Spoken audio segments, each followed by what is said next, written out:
Hey guys, in today's video we're changing the air filter on this VW, and all we need is the screwdriver set and the air filter.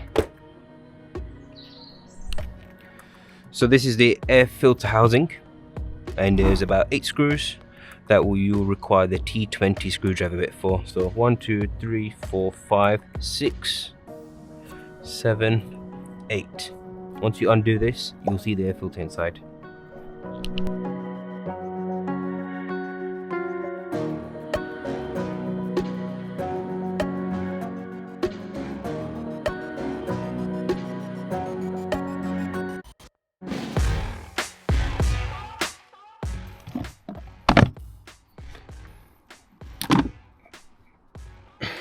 Okay, doesn't look that bad.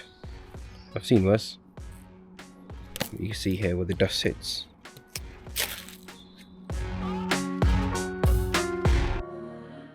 Right, it's the new filter. Just pop this in. Don't think there's any particular way it goes.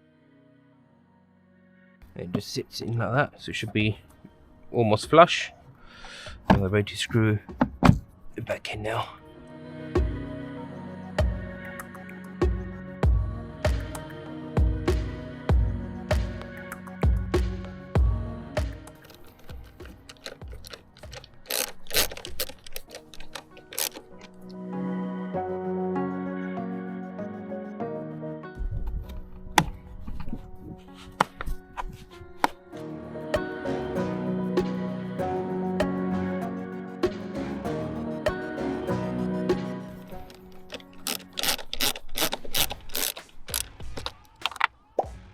No